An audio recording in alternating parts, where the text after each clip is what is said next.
Gla gla gla. C'est le moment de sortir ses vêtements chauds, mon coco.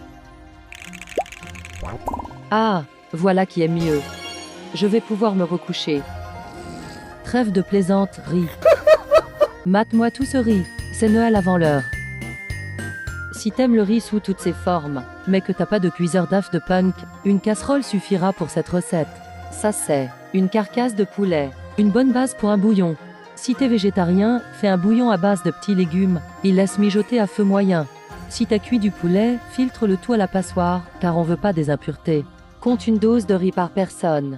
Dans une casserole propre, verse ton riz, et préalablement lavé. Tension, jeter à l'œil. Ensuite, verse délicatement le bouillon dessus. Évite de verser le fond, c'est souvent des restes d'impuretés. Compte un bon litre de bouillon, si t'aimes ta bouillie de riz épaisse.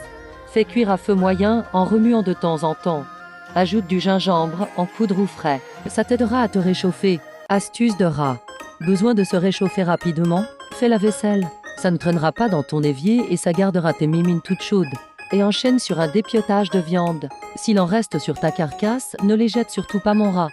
Quand le contenu de la casserole s'est épaissi, ta bouillie de riz est prête. 2 litres de bonheur façon porridge. Voici mes suggestions d'accompagnement végétarien. Un œuf frit, de la ciboule fraîche, l'indispensable sauce Maggi, le Canlan Thai, que cake des gommes vite. Ce sont des feuilles d'olive salées, dont le goût évoque les feuilles de vigne farcies, la pâte de soja fermentée, un tofu presque fromagé, similaire à de la feta parfumée au piment doux. En Asie, ce porridge est traditionnellement englouti au petit-déj, mais je mange ça aussi quand j'ai une méga crève, parce que ça réchauffe et que c'est facile à avaler. Franchement, c'est tellement yummy que ça donne parfois envie d'être malade pour en manger.